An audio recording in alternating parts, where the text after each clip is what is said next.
We're all standing up for what we believe in this week. It's an all-new episode of Project Runway, Season 17, Episode 10. Let's do it. You're tuned in to AfterBuzz TV, the ESPN of TV talk. Now, let the buzz begin. Ooh, I forgot we got the new music now. This music gets me really energized. Oh my goodness. What's up, guys? I'm Jessica O'Connor. And I'm Simone Thomas. And guess what, guys? We have a brand new co-host. She might look a little familiar even. You guys remember Lela? She's here with us tonight. Look at her pretty face. Excited to be here, guys. Thanks for joining us. How are you doing? I'm so good. Thank you so much for having me. I'm happy to be here all the way from Dallas. Yes, she's Skyping in all the way from Dallas, Texas. She's staying up on Central Time for us all the way out here in Hollywood. We so appreciate you, girl. Yeah, thank you for having me. I love your show. I'm so happy to be here. I love you guys. Well, we love you. We love you back. We're so excited. We have so much to unpack this week, so we're going to scramble through the episode real quick, and then we're going to chat with Lela one-on-one about all her endeavors, and we're super excited. She's going to chime in a little bit along the way, too. So, should we dive in? Let's do it. All right, guys. So this week was really intense, but in a good way, I would say. Would you agree? Yeah, this was probably one of my favorite episodes just because I think everyone had to draw from an emotional part of their lives, and we saw that this episode. And how timely. I feel like even today, there's just been so much political energy in the air. So I was like, I don't even think they planned this, but it couldn't have fell on a better day because everybody's fired up. Yep. And we got to see what people get fired up about, and everybody kind of had a different cause, something that rang true to them. Exactly. And so the simple question was, what do you stand for? Yes. And so they had to kind of draw, they had to hone in on that question, meditate on, what is the one true belief that I am most passionate about? And then not only did they have to create a look around it, but then they had to also design a matching graphic tee. Yes. Which is two things. So fun. And Lela, I have to say, if you were on this episode, what would your cause be? Did you have one in mind? I did. I was just designing in my head as I was watching the episode, and I was just so for me, it's all about zero waste. I'm an eco-friendly designer. You guys know that. Right. But for me, I was thinking something about saving the turtles and eliminating plastic from our oceans because it's killing so many of our aquatic life, overfishing. There's so many factors that contribute to it. But fashion's the second most polluting industry in the world, and it's affecting the ocean. So I was actually going to do something totally zero waste, go from the scrap bin at Mood and make something out of just waste pieces and talk about all the waste that impacts our oceans and things like that. That was my idea. Wow, I love the fact that you were gonna grab from the scrap bin and not even use the fresh fabrics. So you're even proving your actions are backing up the cause that you're trying to champion for. Yeah, but I mean, there were so many great causes though, and I applaud all the designers for bringing their A game on this one. I can't believe you guys just said they had to do not only a design but a T-shirt design too. So it's two designs. And there were so many great causes to get behind this week. So I feel like I learned a lot and I was really inspired. That's how I came up with the idea because I just felt so inspired watching this week. Well, it's a beautiful idea. I love that. I know. Wish we could have got the chance to see it. Maybe we could see something like this from you in the future. Yeah. But let's dive into each contestant and what they stood behind. So Jamal channeled Black Lives Matter and how he wanted to challenge the stereotypes in the Black community, especially about men being aggressive. And I think this is so perfect for him because he's such a gentle soul. Yep. And he challenges his own stereotype every day. So I thought that was really great. Venny also had a similar idea as Jamal. He wanted to kind of go with the puffer thing and, the jacket idea. Like your armor. The puffer's your armor. And he also had a really profound moment when he talked about how he finally met a coworker in person for the first time. And she said, you're Benny? Like, oh my gosh, you sounded so white on the phone. Yeah. And I think just to touch on that, a lot of people, specifically Black people, deal with that every single day. Code switching is something that we have to do, and it's not even something that you're conscious of. When you're speaking to your own people, you're very comfortable. You use certain types of jargon that you wouldn't use with everyone else, and then when you're speaking to maybe a white person or whomever else, you switch and you don't even know. And then it's because of people who say things like that why that's even a thing. And I like that he brought that to light. Yeah, exactly. Ingrained in you your whole life. Yeah. So I personally identified with that whole experience and the inspiration from that. Yeah, I think I did too. Yeah. I just hearing that, I was like, I know I've had friends who have told me they've gone through that same thing, and I'm just glad that he got to bring that to light. Yeah. And Bishme kind of was on a wave like this as well, but his was more focused on the kids. Yes. And he told us how he was a mentor at the Baltimore Design School, and he helped underprivileged kids, which I thought is so Bishme. Very. Layla, is Bishme super goofy and lighthearted? Because we always talk about how much fun he is to watch. He's so fun. I'm so glad that it comes through on camera. 'Cause, he's so hilarious. Like, yeah, he's the best. I mean, he makes up songs. Like, he's so talented. Like, he kept us all laughing and singing and like happy, and like we all got along. Like, it's crazy, but we really did, and he's the best. Yeah, you need that comedic relief when you're in such high pressure environments. Gosh, yeah, and to like actually like sing songs that we can actually sing on TV. Like, he would just make up songs that we could sing, like when we were camping. We did that one on the show. What was it? It was like, that song. Heat. I need something to eat. I need gloves. I need Yes. That was, yeah. Sing it, girl. Yep.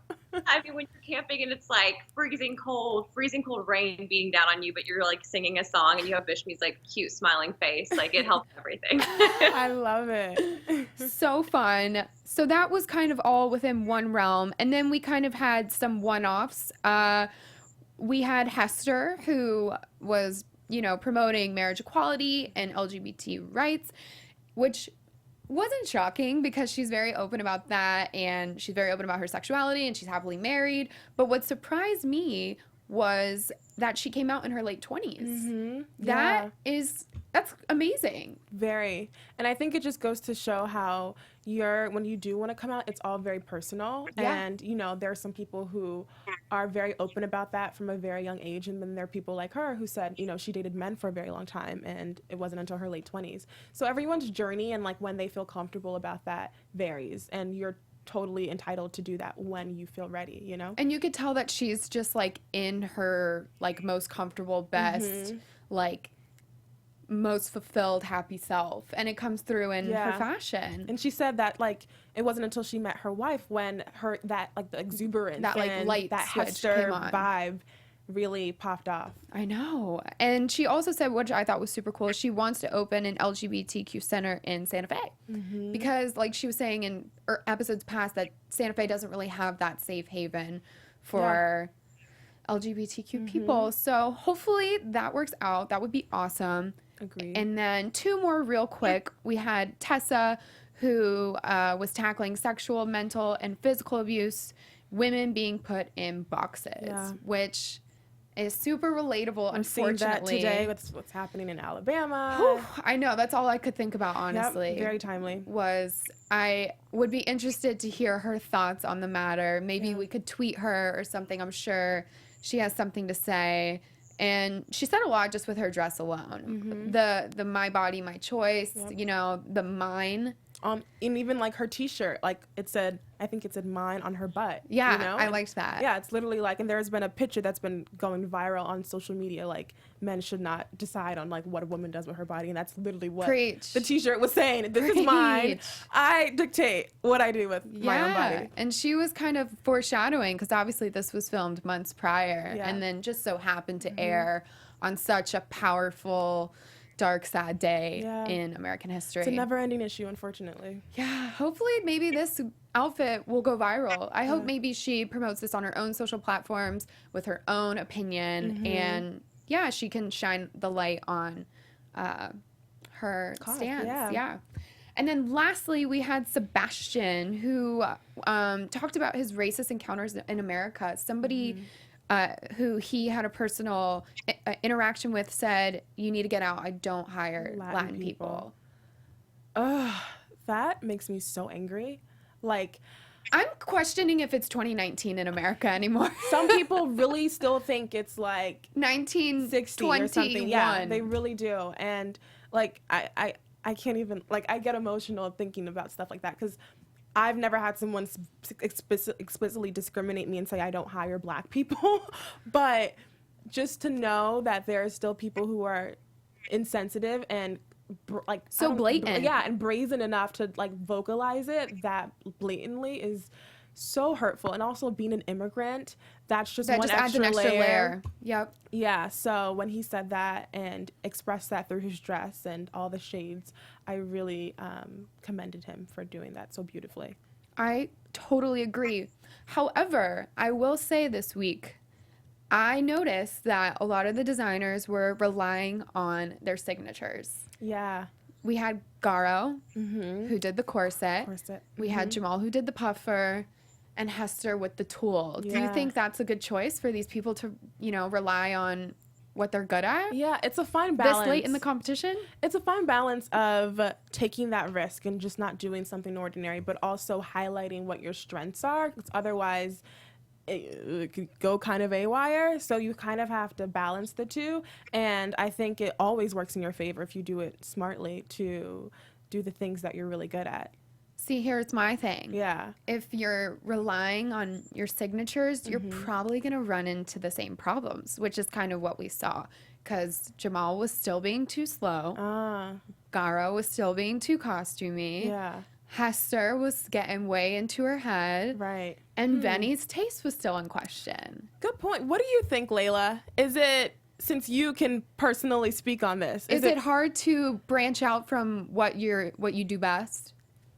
It's an interesting line to toe, because it's like you want to rely on your signatures because that's who you are and that's like the cornerstone of your brand. And all of us came into this competition having owned businesses, and we all were about the brand and staying on brand. But at the same time, you need to leave yourself open to being inspired by the competition, because each week you have so many cool new challenges and you never know what kind of inspirational whim you're going to get. So I think there's like, you don't want to be too safe and play it like close to your chest and what you can do best. But like also, I don't know, for me, I felt like like the elegance challenge, for instance, like I went very far outside my comfort zone and it paid off, but it doesn't always pay off. It's a big risk. So I think that we saw some interesting things, but I think, a lot of people went back to their safety nets and what they're comfortable with, what's in their wheelhouse. By the way, the elegance challenge. Oh, man. My favorite piece by you. Yes, I want that dress for myself. It's so pretty. Was that a flash sale challenge? Was it a flash sale challenge? It was.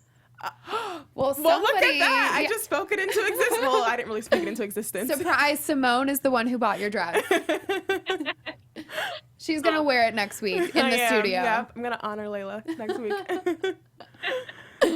That is too funny. All right. So, the workroom, I felt like this week was relatively disastrousness besides the one with Benny. He sewed the zipper on opposite.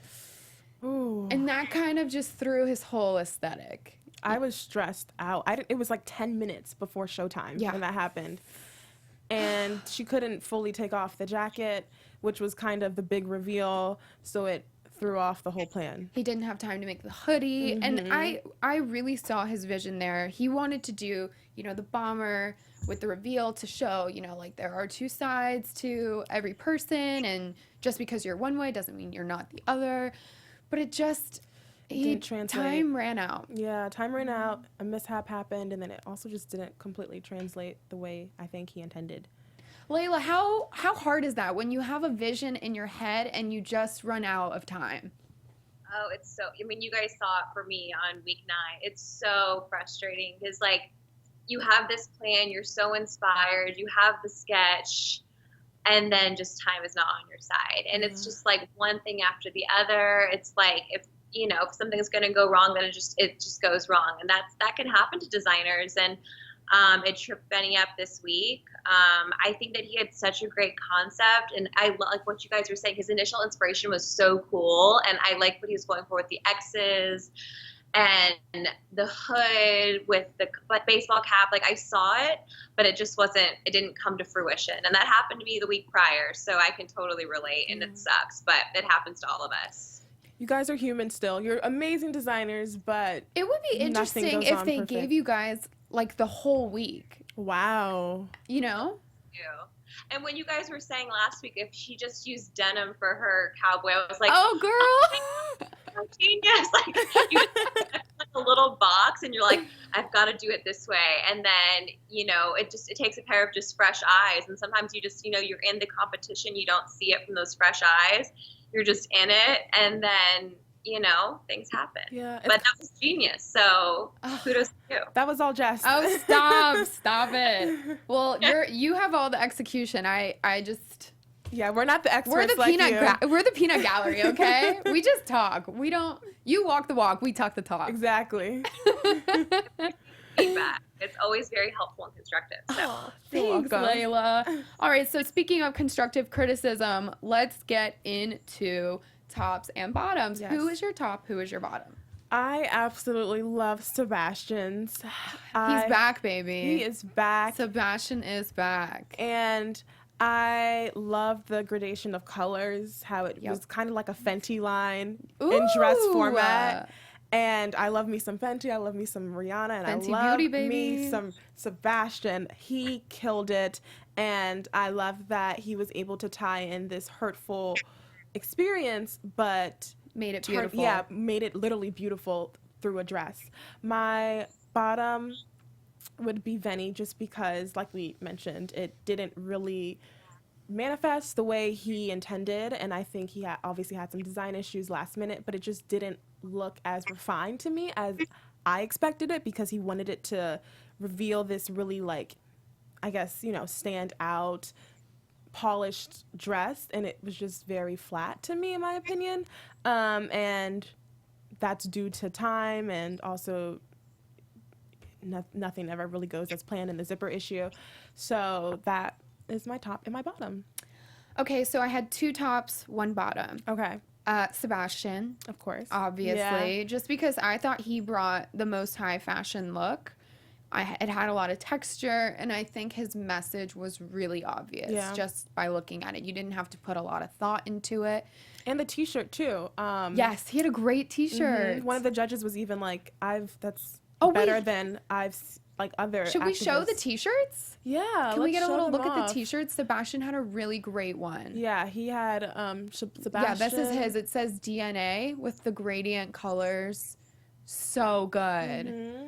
So good. Really pretty. And then we had a couple more shirts, I think, so you guys could get a visual.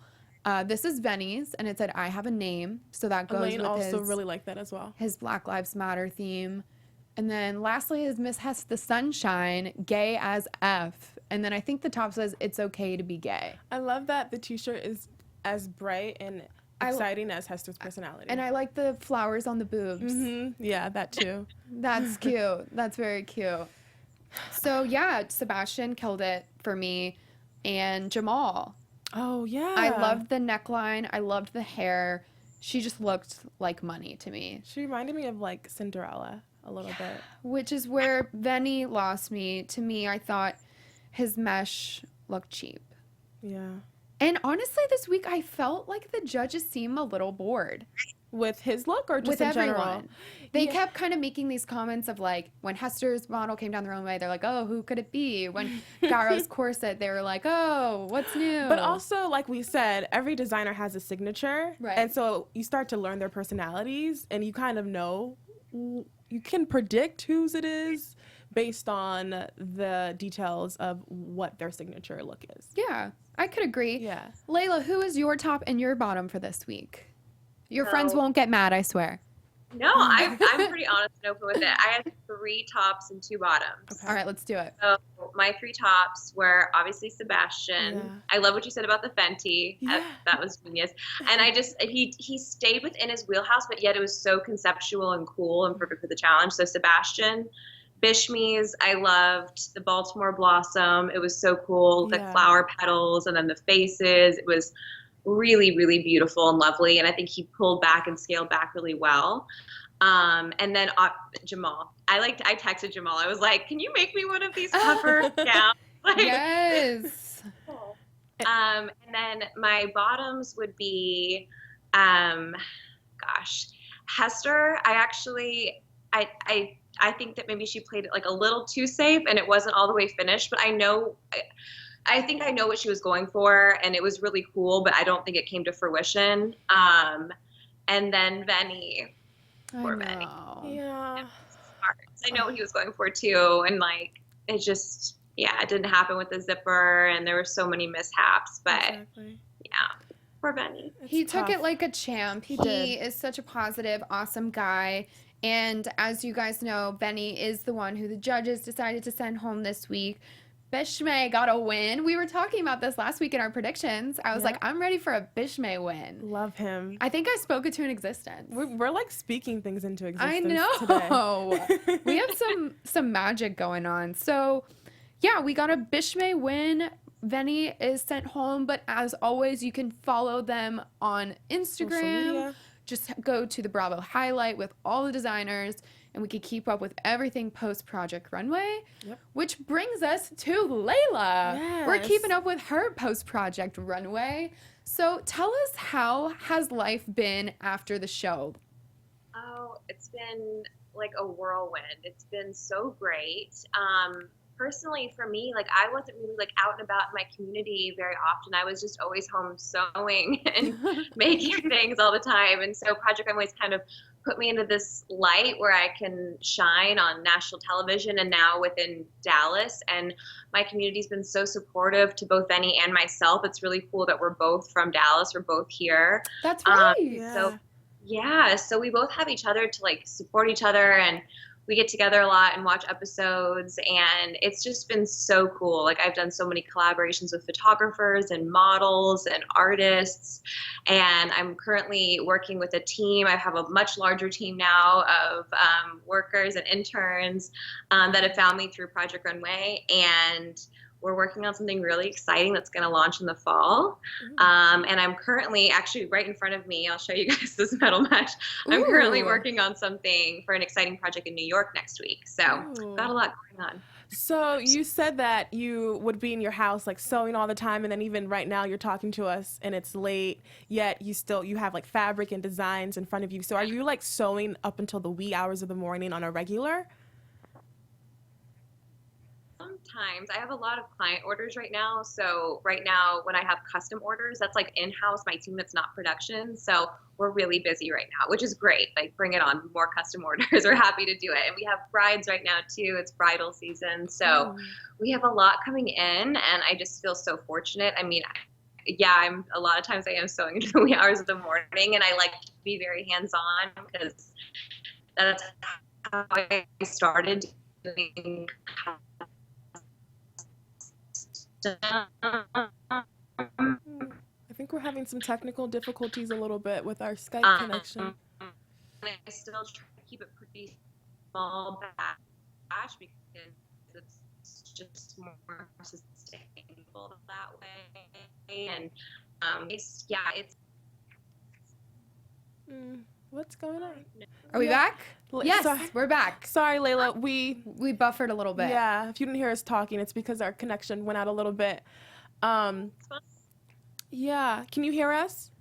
I can hear you. Okay. All right, we're back. Okay. Yes. Sorry about that. Okay. No, that's okay. Basically just saying I have a lot of custom orders right now, and my team and I do a lot of things in-house in the atelier when we have custom orders. So yeah, we are very busy, but I am so appreciative, and I just feel so fortunate that I have Project Runway as this incredible platform that's, brought my brand, Farah, to the masses, and it's really cool. So how does someone put in a custom order with you? Is it through your website? Is it through Instagram? Or where do the majority of your clients come from? So the majority of our business is actually ready to wear. We sell online on our own website and also on 9th Amendment, which you see on Project Runway. We've actually been selling with 9th Amendment for about 2 years now. And they're an on-demand fashion platform for emerging designers, which is just so cool. It's been an amazing resource for us. So we sell on our website and on 9th Amendment. Also, we get Instagram orders, and people can place a custom order on our website, and they can make an appointment to come to the atelier for their fitting. And yeah, that keeps us very busy, but it's really exciting. Yeah. Well, everyone watching, like she said, they take Instagram orders. So we always have our phones in our hand. You guys can do it in Pick up the phone, 2.0 seconds. Lela, how did being on Project Runway, you were already a designer, you have your own brand, a team, so you were very established before going in, but how did it change you as a designer coming out and make you a better one moving forward?